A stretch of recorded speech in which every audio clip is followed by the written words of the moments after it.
Me llamo Rosenda y tengo 78 años. Mi casa es de tejas rojas y paredes encaladas, con un zaguán angosto que da a la calle empedrada del barrio San Nicolás, en Zacatlán. Aquí nací, aquí crecí, aquí envejecí. En este mismo patio colgué pañales, recolecté semillas, lavé sábanas a mano hasta que los nudillos se me partían en invierno. Y aquí también enterré a mi madre, a mi hermana menor y, por último, a mi esperanza de ser querida sin condiciones. Vivo sola desde hace 16 años.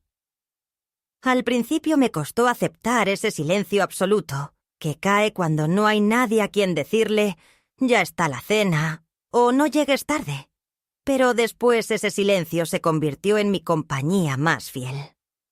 Solo a veces, cuando llueve y las gotas repican sobre las láminas del patio, me parece oír la risa de Clara corriendo descalza, con las trenzas sueltas y las medias llenas de tierra. Pero ya no es ella. Es mi memoria, que no entiende de castigos. Clara. Mi hija. Mi única hija. La tuve tarde, a los 38, cuando ya creía que la vida no me daría hijos propios. Supe que venía en camino después de que el hombre con el que compartía las tardes de domingo, la misa y la cena. Julián, un chofer de ruta que leía el periódico en voz alta y me compraba duraznos en almíbar cuando cobraba la quincena. Desapareciera, sin decir adiós. El embarazo fue una vergüenza pública. En los 80, en un pueblo como el nuestro, no era común que una mujer sin marido llevara la barriga en alto. Y sin embargo, la llevé. No por coraje, sino porque sentía que adentro de mí latía lo único que sería mío para siempre. Así lo creí.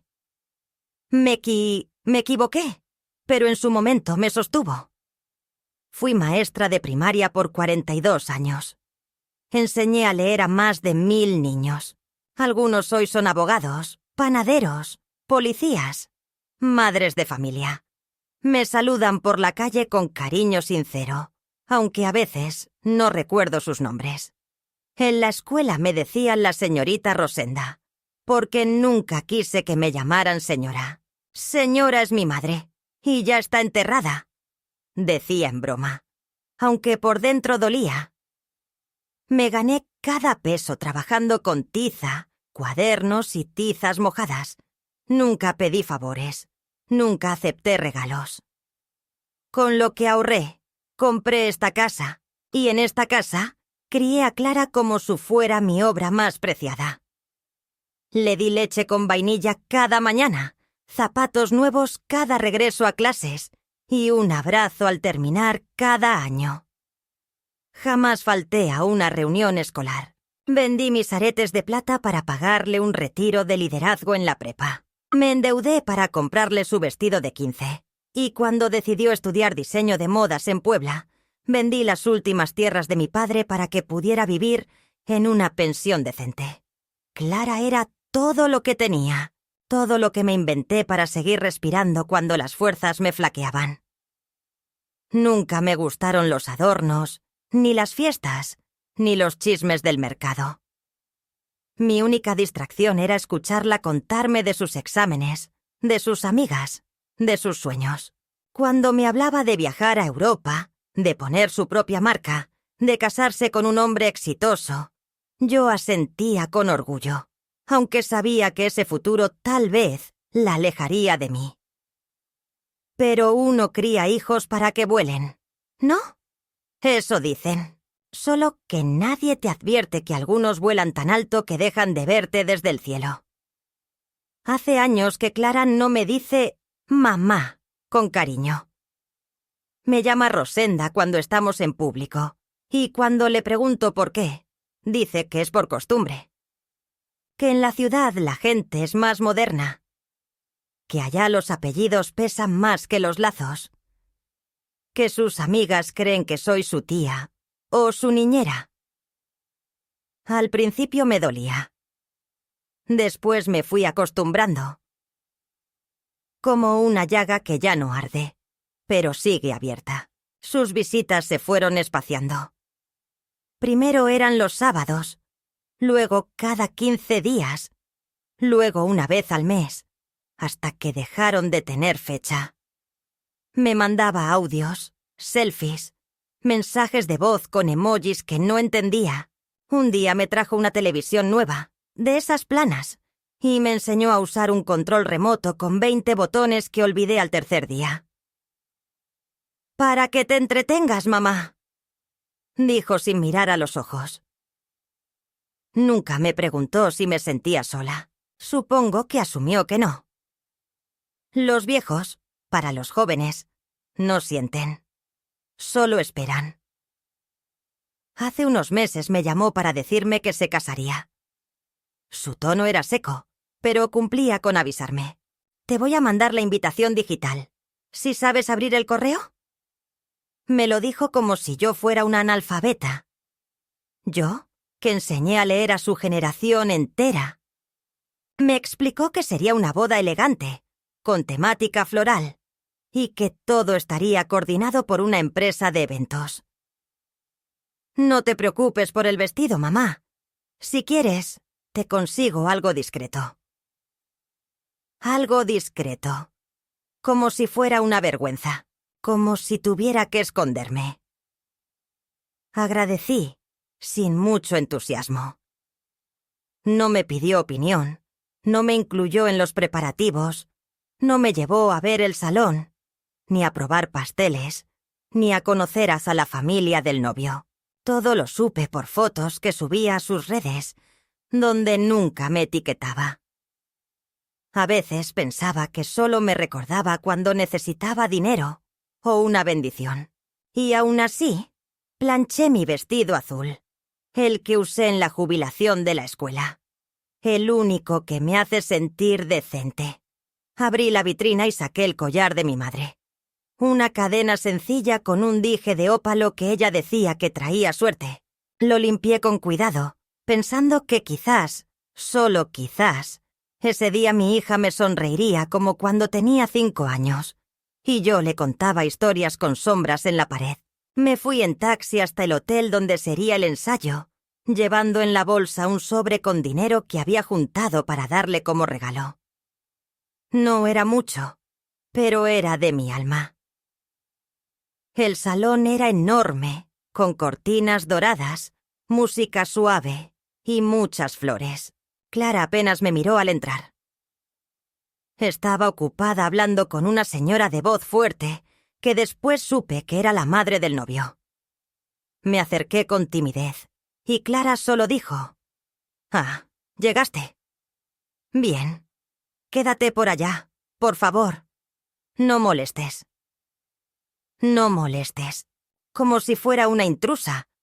Como si no hubiera nacido de mí. Entonces lo entendí. En su mundo nuevo, yo no encajaba. Era demasiado humilde, demasiado antigua, demasiado real. Pero me quedé. Porque una madre aguanta. Porque aún al borde del abismo, una quiere creer que todavía hay un hilo que une. Y ese hilo, aunque invisible, aún no se había roto del todo. El día de la boda amaneció con una llovizna fina que apenas humedecía los adoquines, pero que en mi pecho se sentía como una niebla espesa. Me desperté antes que el gallo del vecino, como si mi cuerpo supiera que esa fecha tenía algo distinto, algo que se había estado preparando en el fondo de mi alma, aunque no supiera bien para qué. Planché de nuevo el vestido azul, esa prenda que había reservado con mimo, que representaba lo mejor que me quedaba de dignidad. Me puse el collar de ópalo con manos temblorosas. Me miré en el espejo largo del armario de cedro, el mismo que había usado mi madre antes de morir. Y no me reconocí del todo. La cara que me devolvía el reflejo no era la de una madre emocionada por ver a su hija casarse, sino la de alguien que presiente que está por ser borrada sin violencia, con una educación cruel que hiere sin levantar la voz. El evento sería en un jardín de eventos privado, a las afueras de la ciudad. Clara no me ofreció transporte, ni me preguntó si necesitaba algo. Así que pedí un taxi. Preparé mi bolso con un abanico de tela, unos caramelos de menta. El regalo. Un sobre con dinero doblado 3 veces dentro de una tarjeta con una flor de bugambilia. Y partí, tratando de no pensar demasiado en lo que esperaría. Allá. El chofer era un joven amable que puso música suave, aunque yo no la oí.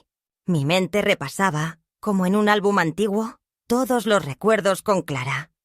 Su primer diente, su voz diciendo «mamá» desde la hamaca, sus cartas desde la universidad, con dibujitos torpes al margen.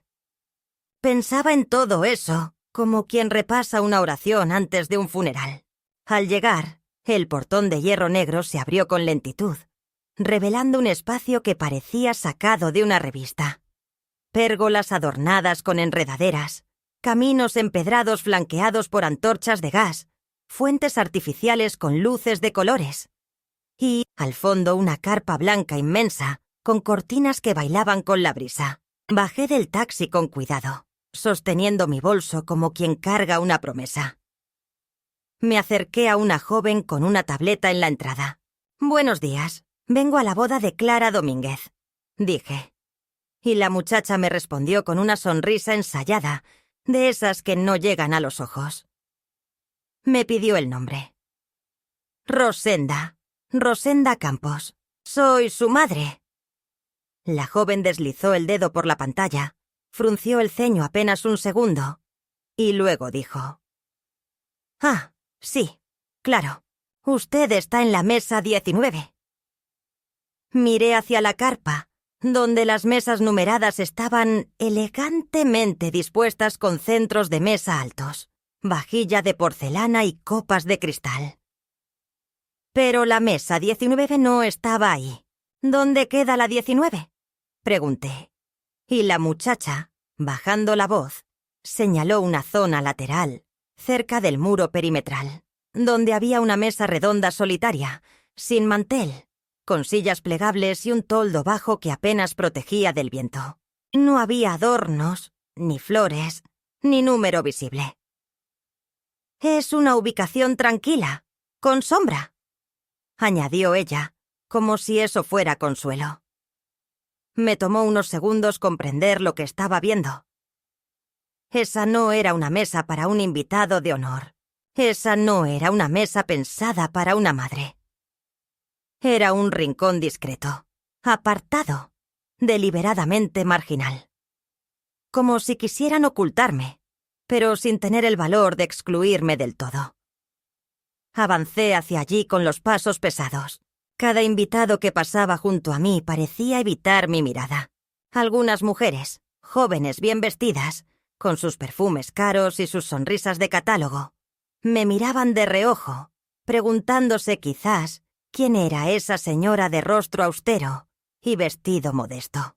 Reconocí a algunos, excompañeros de Clara de la universidad, amigas que venían a la casa a estudiar, el director de la agencia donde trabaja su futuro esposo. Ninguno se acercó. Me senté en la silla plegable, que cojeaba de una pata, y miré hacia la carpa, donde los meseros se deslizaban como sombras blancas, sirviendo vino espumoso, y canapés que olían a cosas que nunca te aprendí a nombrar. Mis manos reposaban sobre el bolso, inmóviles.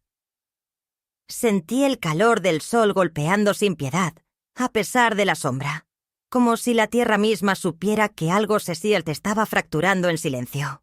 Pasaron los minutos y los invitados comenzaban a llenar las mesas principales. La música de cuerdas flotaba en el aire, con una elegancia que me resultaba ajena. Vi a Clara llegar del brazo de su futuro esposo, Mateo, un hombre alto, de rostro amable, a quien apenas había visto en 2 ocasiones. Ella se veía hermosa, eso no puedo negarlo. El vestido, largo y perlado, le caía como una segunda piel. Su peinado era sobrio y moderno, con mechones sueltos y maquillaje sutil. Sonreía, pero no buscó mi mirada. No me saludó. No se acercó. Fue como si no existiera. Una sombra que camina sin ser vista. Poco después, un organizador, un joven con audífono y carpeta, se me acercó. Su voz era amable, pero nerviosa. Señora Rosenda, solo para confirmar, usted permanecerá aquí durante toda la ceremonia, ¿verdad? Clara pidió que no se moviera mucho, para evitar interferencias con las cámaras. Supe en ese momento que el mensaje no era suyo, sino dictado. Como todo en esa boda. Como cada flor, cada paso, cada silencio. Tragué saliva, asintiendo con una dignidad que no sentía. «Claro», dije, «aquí estaré». Cuando se fue, sentí una punzada en la garganta, como si algo invisible me apretara desde adentro. Me levanté por un momento, fui al baño portátil más cercano, y ahí, sola frente al espejo opaco, me di cuenta de que me temblaban los labios. Pero no lloré. No todavía. Cuando volví a mi lugar, Clara ya estaba en el altar, rodeada de las cámaras, los padrinos, los arreglos, la gente que aplaudía. Escuché vagamente las palabras del juez, los votos, las risas que brotaban sin razón de los asistentes. Todo me sonaba lejano, como un eco dentro de un pozo.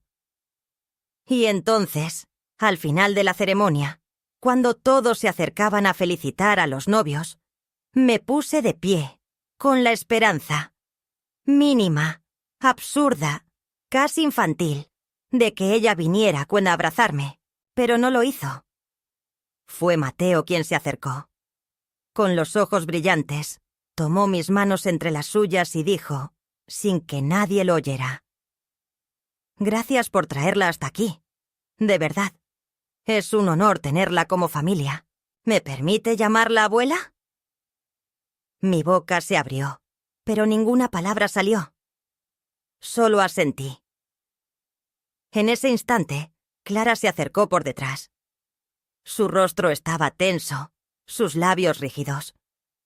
Me miró con frialdad y dijo: «No exageres, Mateo. Ella no entiende bien estos momentos». Y girándose hacia mí, añadió en voz baja, con desprecio: «No me llames mamá. Me das asco». Fue como una bofetada sin mano. Como si las paredes enteras del salón se hubieran desmoronado dentro de mí. El aire se volvió pesado, y por un segundo creí que iba a caer. Pero no. Me mantuve en pie, porque la dignidad tiene raíces profundas, aunque esté seca. Mateo me miró, confundido. Buscó a Clara con la mirada, como si no entendiera lo que acababa de presenciar. Yo tampoco. O quizás sí. Tal vez siempre lo supe. Tal vez ese desprecio había estado fermentando durante años, disfrazado de distancia, de olvido, de frialdad.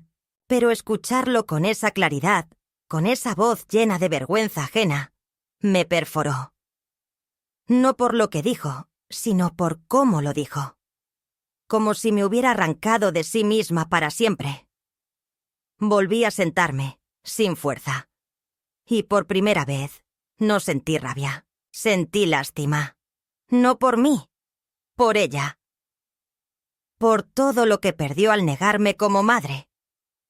Por el vacío que había en sus ojos, tan diferente al del niño que alguna vez me dijo «mamá», con la boca llena de tamal.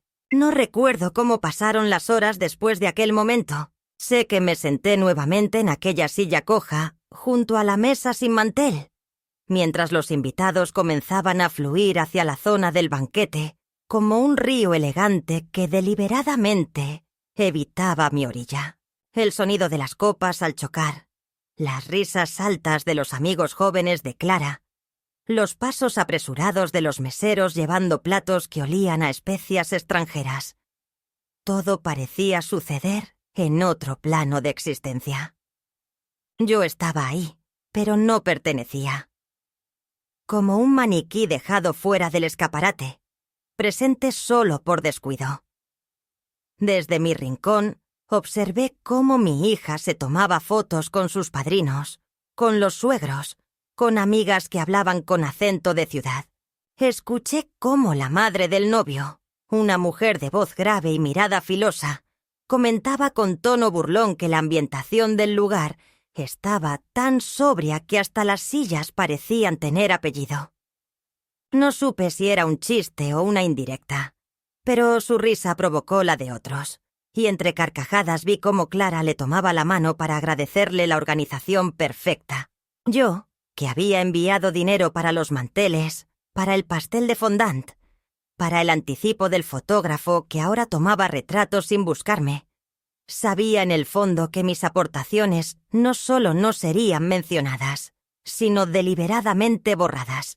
Me llevé una mano al cuello, rozando el ópalo que parecía más frío que nunca, como si también él quisiera esconderse del ridículo.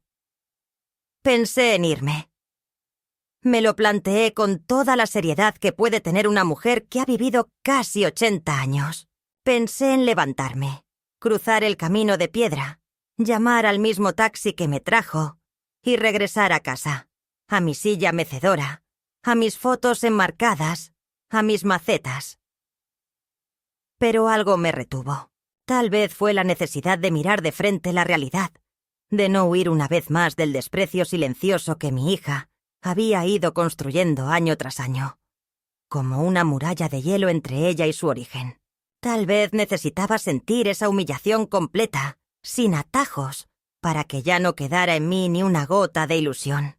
Porque lo cierto es que, hasta ese día, hasta ese preciso instante en el que me dijo que le daba asco, aún conservaba un rincón tibio dentro de mí que esperaba redención.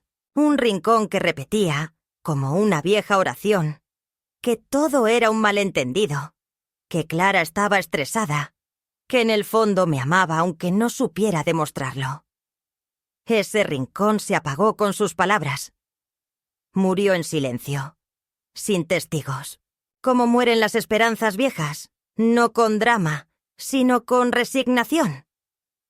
En algún momento un mesero se apiadó de mí y me trajo un plato. El arroz estaba seco, el pollo demasiado cocido y la ensalada apenas viva. Aún así, le agradecí como si me hubiera salvado la noche. Comí despacio, sin apetito, solo para no parecer más sola de lo que ya estaba. Un grupo de jóvenes pasó cerca riéndose, sin siquiera mirarme. Uno de ellos comentó que «¡Qué fuerte lo del vestido de la señora esa!» y me di cuenta de que hablaban de mí.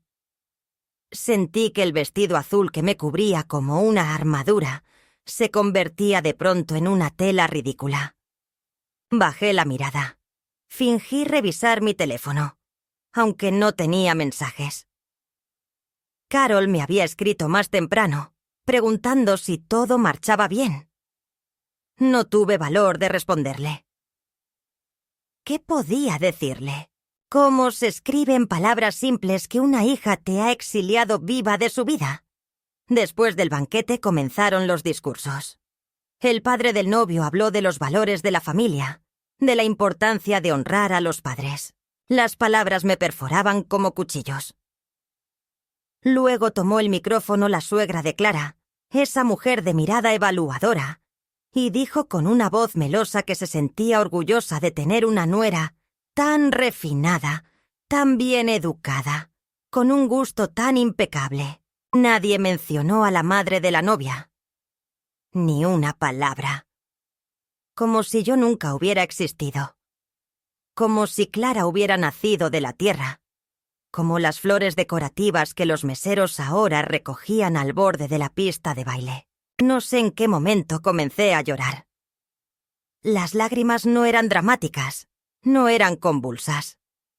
Eran lentas, casi invisibles. Me limpiaba con disimulo, como quien trata de esconder una alergia. La música seguía sonando. Clara bailaba con su esposo, con los padrinos, con los invitados. Yo seguía sentada en mi rincón, como una presencia vergonzosa, un error logístico que no se podía corregir porque ya estaba apagado. Pensé en levantarme para acercarme al centro, para pedir una foto con ella, Una sola. Algo que pudiera guardar como recuerdo. Pero me detuve. ¿Para qué? ¿Qué clase de recuerdo quería conservar de aquel día? Fue entonces cuando vi a Mateo mirarme desde la pista. No era una mirada de lástima. Era otra cosa. Una pregunta, quizás. Una duda que empezaba a crecer dentro de él. Caminó hacia mí con pasos firmes. Se agachó un poco, como si no quisiera intimidarme, y me ofreció su copa. «Abuela, ¿quiere brindar conmigo?» Así, sin adornos, sin pedir permiso, sin mirarme como una carga. Me quedé helada, sin saber qué decir. Lo miré a los ojos, y por un momento vi algo que no veía en Clara desde que era niña. Reconocimiento. Me llevé la copa a los labios, aunque no bebí. Solo asentí. Él sonrió, como si supiera que eso bastaba. Pero Clara lo vio, desde la pista. Lo observó con la misma mirada que yo usaba de niña cuando descubría a una paloma comiéndose mis semillas. Una mezcla de sorpresa, rabia y control. Se acercó rápido, con ese andar que había imitado de las mujeres de ciudad, como si el suelo le debiera algo. «Mateo, ¿qué haces aquí? ¿No has saludado a los socios de tu padre?» Él la miró con una suavidad inesperada. «Estaba saludando a tu mamá. Quería conocerla mejor». Clara giró hacia mí con una sonrisa forzada. «Ella prefiere estar tranquila. ¿Verdad, Rosenda?» Usó mi nombre con la intención de borrar el lazo. Quiso arrancar el título de madre como si fuera una etiqueta. Yo no respondí. Mateo frunció el ceño, como si algo se hubiera quebrado en su entendimiento. «¿Rosenda? ¿No es tu madre?», preguntó con sorpresa. Clara no respondió. Solo lo tomó del brazo y lo arrastró de vuelta que la pista. A cada paso que daba, su espalda parecía más rígida, como si supiera que había dejado caer algo importante. Cuando la noche terminó, los invitados comenzaron a marcharse. Unos pocos se acercaron a despedirse de mí por cortesía. Otros ni eso. Me quedé sentada hasta que uno de los meseros comenzó a doblar las sillas. «¿Desea que le pidamos un taxi, señora?», preguntó con una amabilidad genuina que contrastaba con todo lo anterior. Agradecí con la cabeza. Mientras esperaba, abrí el bolso y saqué el sobre con el dinero. Lo miré unos segundos. Luego lo volví a guardar. No lo entregaría. No después de todo. El trayecto de vuelta fue silencioso. El chofer no habló, y yo tampoco. Al llegar a casa, abrí la puerta despacio, como si no quisiera despertar nada. Me quité los zapatos, dejé el bolso en la silla, y me senté en la cama sin desvestirme. Miré el techo. Esa mancha de humedad que siempre me había parecido la forma de una paloma en vuelo. Esa noche, sin embargo, me pareció una mancha de óxido. Cerré los ojos y me permití llorar por primera vez en muchos años. No era un llanto por la humillación. Era por la certeza de que mi hija no me amaba. No como yo la había amado. No como yo necesitaba. No como merecía.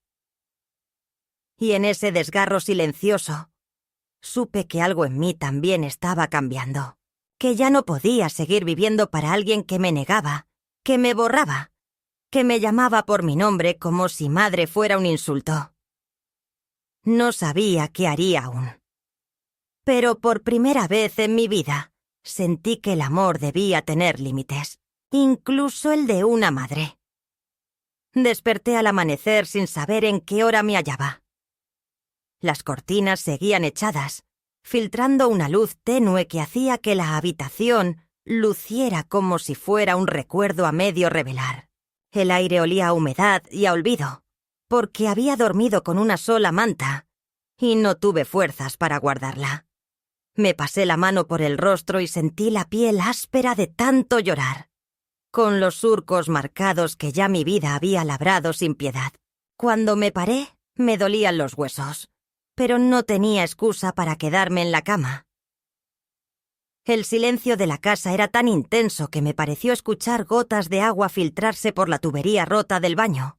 Caminé despacio hasta la puerta del cuarto de baño y la abrí. Vi los azulejos con manchas amarillas que nunca pude quitar y sentí en mi garganta un nudo que amenazaba con volver. No me detuve. Entré al baño, me lavé la cara y me miré al espejo empañado. La mujer que me devolvía el reflejo tenía los ojos vidriosos, pero cierta determinación fresca, como si alguien hubiera encendido una chispa en medio del desierto. En ese momento comprendí que tenía que hacer algo con mi vida, que era hora de recuperar el orgullo que había entregado a cambio de un silencio silencioso y una herida profunda. Bajé a la cocina, encendí el gas y puse la cafetera. Mientras el agua comenzaba a burbujear, fui al aparador y saqué la caja que llevaba años escondida en el fondo del estante superior. Era de madera fuerte, con galones tallados que representaban flores y siluetas de aves pequeñas.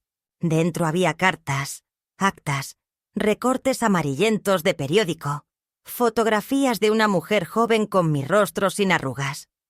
Mi hermana, mi única hermana, fallecida antes de que yo pudiera protegerla de la fiebre. Y en un sobre cuidadosamente cerrado, la partida de nacimiento de Clara que yo misma había guardado tras enviarla al registro civil cuando nació. Tomé con mano temblorosa esa partida. El acta decía que en la casilla de «Madre» no estaba mi nombre, sino el de mi hermana, Isabel Campos. El dolor me desbordó de nuevo, pero no como el llanto de la noche anterior, sino como una revelación profunda. Esa niña que yo había amado como mi hija no era biológicamente mía. Y, sin embargo, había sido mi hija de sangre durante 38 años. Las cartas explicaban que mi hermana murió en el parto, y presa del terror, me pidió que cuidara de su hija, que le diera mi apellido, que la protegiera de la pobreza y de la orfandad. Lo hizo con miedo, con ternura y una generosidad desgarradora. En ese instante, supe que había sido madre de corazón y de alma, antes de saber que era hija de otra. Me senté en la mesa vieja de madera del comedor. Puse el acta y las cartas frente a mí. Las leí sin prisa, dejando que cada palabra me atravesara. No había reclamos ni reproches en ellas, solo súplicas de amor y la certeza de que alguien necesitaba ser amada para poder existir. Sentí en mi vientre un temblor de dignidad que no recordaba. Era como si hubieran encendido una lámpara dentro de un sótano y por fin el camino estuviera iluminado. Porque todo lo que me había pasado hasta ese momento, el desprecio de Clara, la humillación pública, la distancia de sus palabras, había sido parte de un fuego doloroso que me estaba forjando. De pronto entendí que no podía quedarme hecha cenizas. Tenía que convertirme en brasas vivas, en calor que no se apaga, en presencia que no se borra. Pasaron las horas y la casa se iluminó con la tibieza del mediodía. No hice nada más que beber café y releer las cartas, sintiendo cada palabra como si fuera primera vez. En cada frase, en cada línea, entendí también que Clara no conocía esa historia. No sabía que yo no solo la había criado, sino que la había rescatado de la muerte. No sabía que su vida y su cuerpo estaban tejidos con mi infancia, con mis cafés fríos, mis faldas remendadas y mi tono de voz, hablando en secreto con Dios, para que aquellos días difíciles no nos rompieran. Esa posibilidad de revelación me trajo alivio y miedo a partes iguales. ¿Y si al contarle lo arruinaba todo? ¿Y si la hacía sufrir porque yo no sería la madre que ella necesitaba, sino alguien distinta? ¿Y si ya era tarde? La sorpresa llegó al final de la tarde, cuando tocaron la puerta de manera suave, casi temblorosa. No fueron amigos, ni vecinos, ni el cartero. Fue Mateo. Tenía el paso del hombre que llega con cuidado porque lleva una pregunta en el pecho. Me miró y algo cambió entre nosotros. No era una mirada de compasión, tampoco de lástima, sino de curiosidad y de comprensión. No dijo nada al entrar. Se sentó sin despedirse con formalidad, solo como si hubiera llegado de visita a un familiar al que no ve desde hace tiempo. Yo aguardé en silencio, asomándome a mis propias entrañas para saber por qué. Fue él quien habló primero. Rosenda, he estado pensando en usted desde hace días. No entiendo bien la situación, pero quiero saber más. Lo que pasó en la boda fue doloroso para todos. Tal vez usted necesita contar su versión. Sus palabras fueron un bálsamo. Nunca había tenido alguien, aparte del silencio de mis recuerdos, con quien compartir ese nudo de injusticia y amor oscuro. Respiré hondo y empecé a hablarle, como hablando con la pared, contándole todo desde el principio. Cómo me quedé sola, cómo crié a Clara con cada centavo que tuve, cómo vendí tierras, vendí joyas, vendí orgullo. Cómo esa niña fue mi razón de vivir. Y cómo, en ese día, escuché su rechazo nítido, como una sentencia definitiva. Él me escuchó sin interrumpir. Se le mojaron los ojos. Al final de mi relato, me preguntó con voz suave y un poco entrecortada: ¿por qué no me lo ha contado antes? Me sentí equivocada. Porque tenía miedo. Miedo de perderla, de que me viera como una ladrona, como la madre prestada. Miedo de descubrir que tal vez ella no quería saber. Le miré a los ojos. En un momento pensé que mis palabras lo quitarían de mi lado, que volvería a verlo como alguien que no debía hablar conmigo, que debía quedarse al margen con la gente decorativa. Pero no, me tomó de la mano y exhaló despacio. Si quiere, puedo estar con usted. Si prefiere, podemos compartir estas tardes, o preparar algo rico, o simplemente hablar. Fue un gesto simple, pero tan valiente que me hizo sentir fuerte, porque comprendí que no era una madre sola en su duelo. Alguien reconocía esa historia, la entendía, y estaba dispuesto a caminar conmigo. Aquel día terminé con la caja cerrada, el acta guardada, y una certeza que no había tenido en mucho tiempo, que podía elegir cómo seguir, si me escondía, o si avanzaba, si callaba para no perder, o si hablaba para liberarme. Y decidí que hablaría, aunque aún no sabía cómo ni cuándo. Esa sensación me daba miedo, pero me parecía mejor que el miedo a seguir siendo invisible.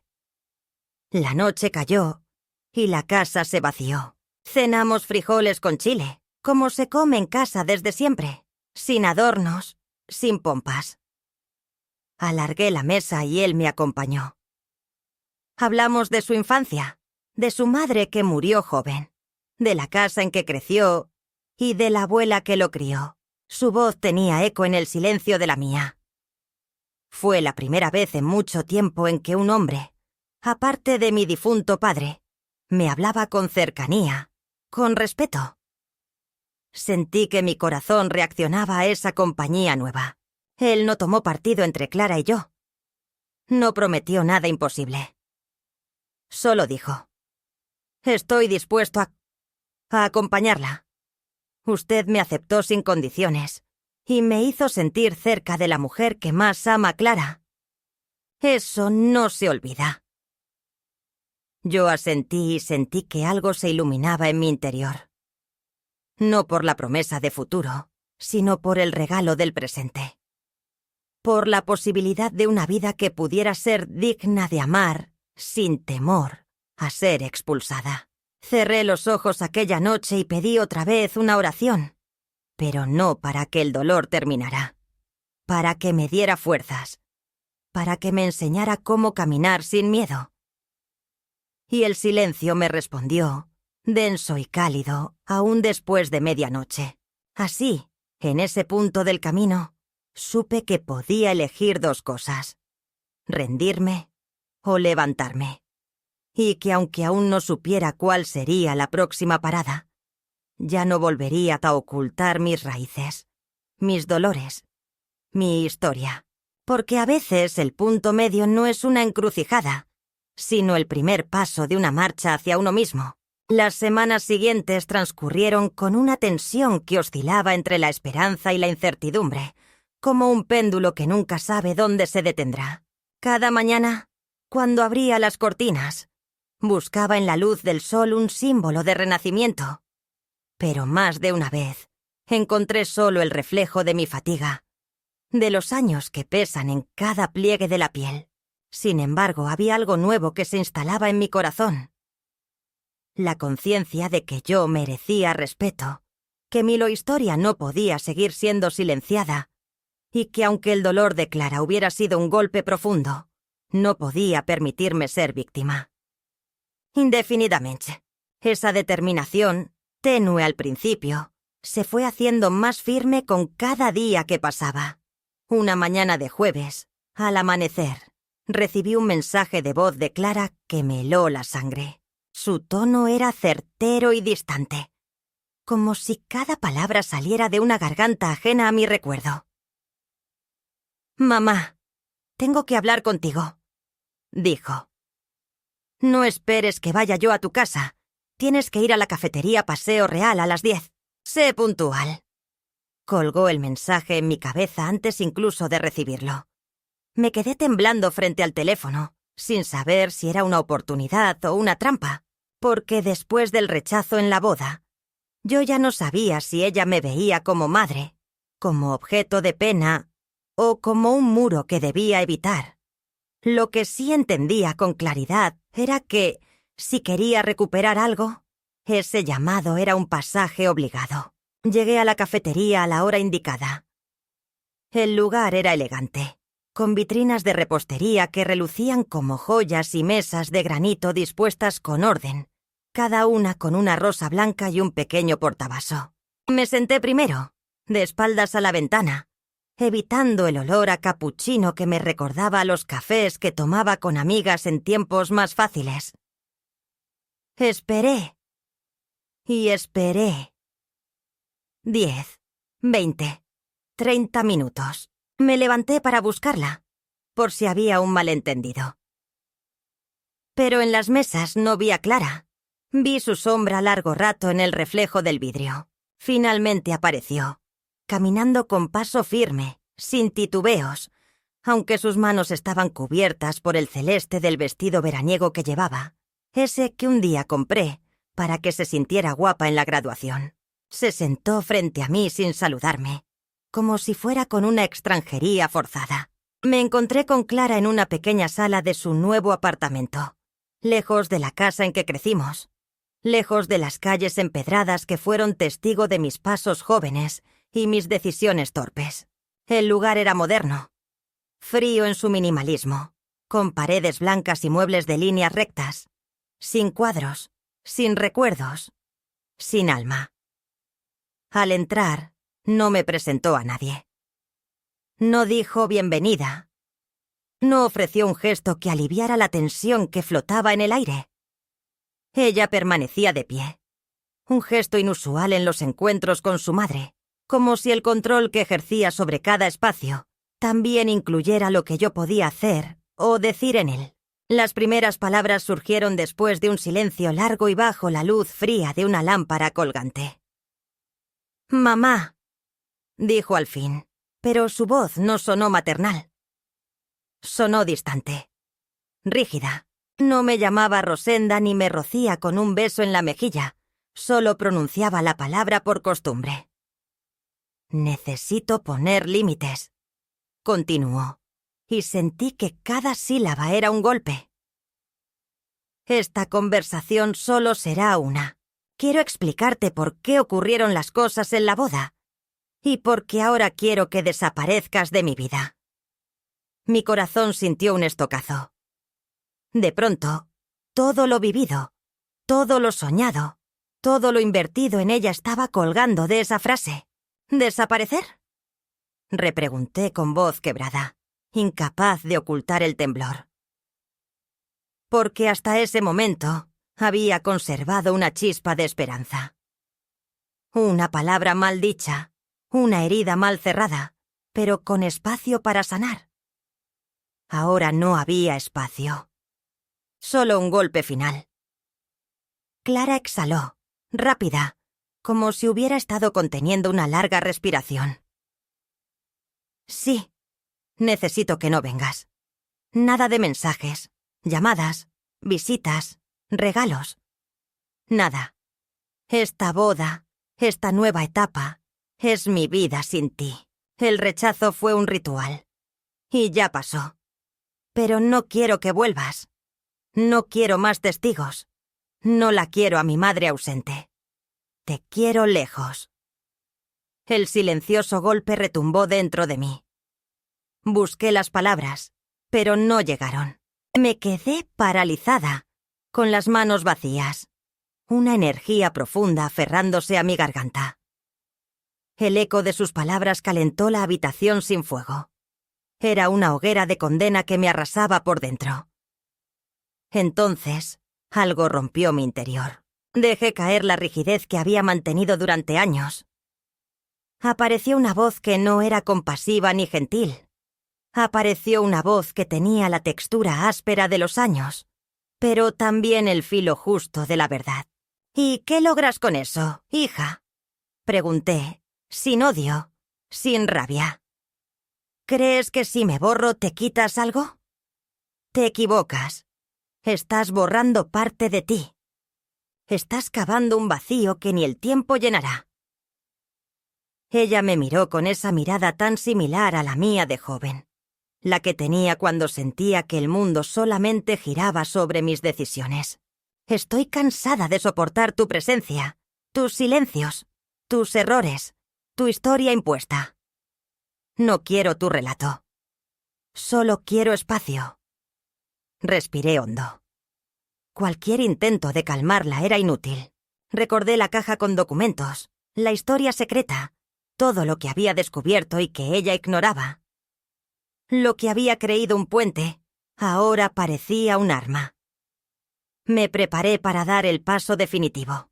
Si lo que quieres es espacio, dije, voy a respetarlo. Pero quiero que entiendas algo. Lo que soy es parte de ti. No me estoy imponiendo. Ya me diste la vida y te cuidé cuando nadie quiso. No vine para arremeter contra tu mundo.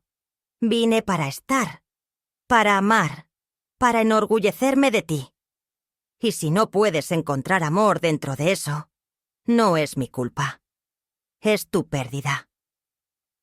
Sentí que su rostro se endureció aún más. Siempre estás evadiendo. Siempre culpas a los demás de tus silencios, de tus ausencias, de tu pasado. Querías que yo bailara la boda, pero tú no bailaste la madre. Te quedaste en el borde. La herida era clara. Lo entendí. Por primera vez vi mi propia sombra. Todos esos años en que preferí callar, acomodar, callarme para que el reflejo de su felicidad no se manchara con mis decisiones. Había sido madre, cuidadora y esclava de la superación de otra. Cada reparación que intenté fue una pequeña claudicación. Y ahora me responsabilizaba por eso, aunque mi hija fuera, tal vez, incapaz de amar sin reservas. Decidí que era la hora de usar mis últimas fuerzas, no para reclamar, sino para mostrar la verdad. Saqué del bolso la carta legal, la partida, el testimonio. No la hurgué como prueba acusatoria, sino como un testamento de amor. No lo hice por manipulación. Lo hice porque era mi hermana, no era tu madre. Y la muerte nos obligó a hacer el pacto de cuidar tu vida, llenarte de amor. Yo no te robé. Te salvé. Y te amé. Hablé, sin levantar la voz, con la firmeza que me dio la historia que llevaba dentro. Desplegué los documentos en la mesa. Ella los miró, con esa extrañeza de quien encuentra un pedazo de historia que no sabía que existía. Durante un momento el silencio reinó. El reloj dio varias campanadas. Y luego, ella exhaló, como si soltara una parte de su cuerpo. «Yo no sabía», murmuró, bajando la mirada. «Nunca supe». Me di cuenta de que esa revelación, que fue para mí una liberación, para ella era una carga. Una cama en tierra firme, pero ajena. Me acerqué y puse la mano sobre sus documentos, una caricia ligera. «Yo no te conté porque tenía miedo de que me rechazaste antes de entender. Miedo de que me vieras como en una jaula. Pero ya no puedo vivir en silencio. Porque si no te hablo, me desaparecerás de a poco». La miré a los ojos, con ese cruce de generaciones y memorias vivas. «No pido que me recibas de nuevo. Solo te pido que me oigas. Y que no me confundas con una sombra». Ella se quedó quieta, con la mirada perdida entre mis líneas y el resplandor azul pálido de la sombra. No podía decir aún si algo se rompió o se construyó. Si aquello era el final o el comienzo de algo nuevo.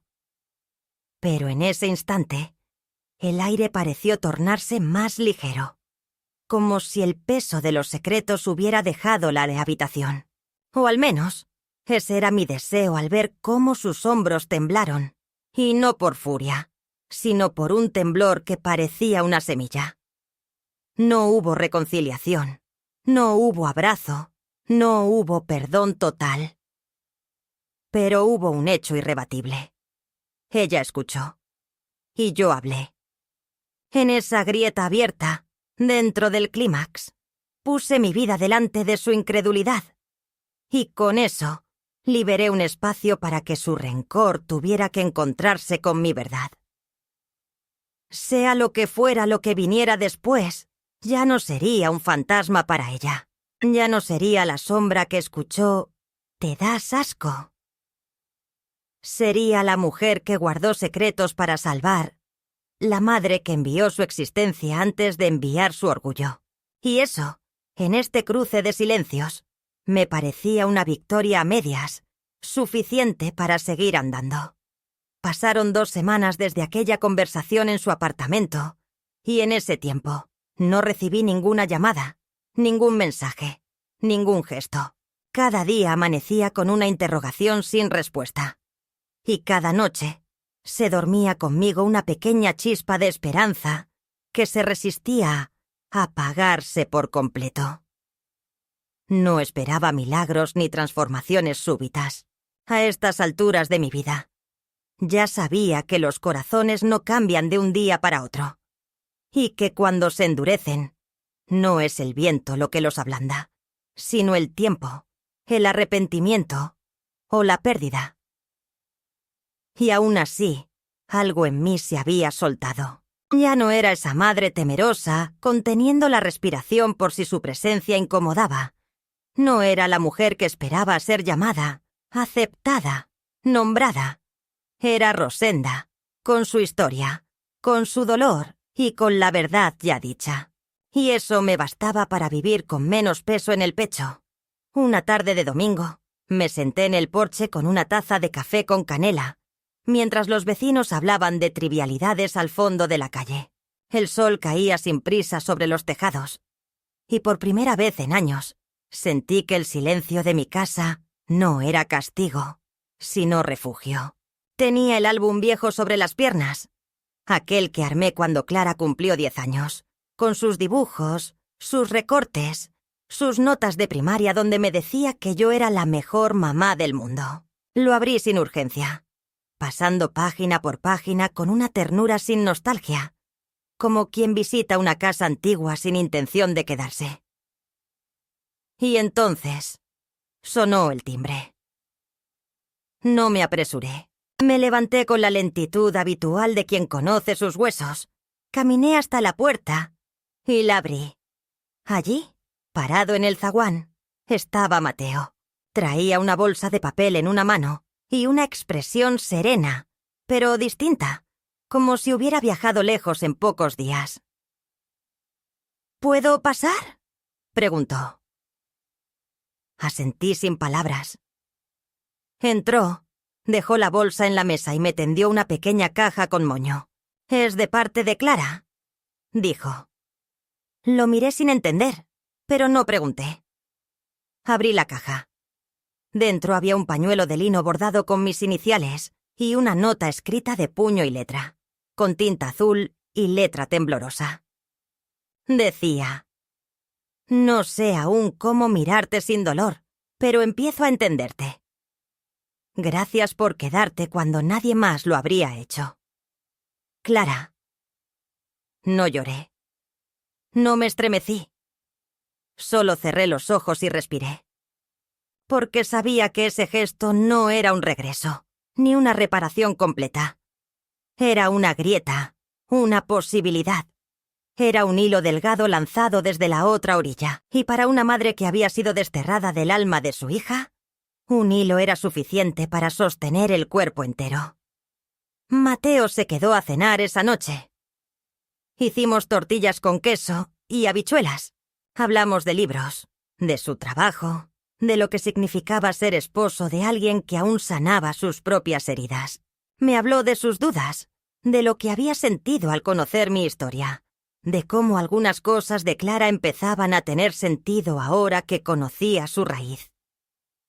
No me prometió que ella cambiaría, ni que el vínculo se restauraría. Solo dijo: «Te ve, Rosenda. Tal vez todavía con rencor, tal vez con miedo, pero ya no con indiferencia». Y eso era todo lo que necesitaba saber.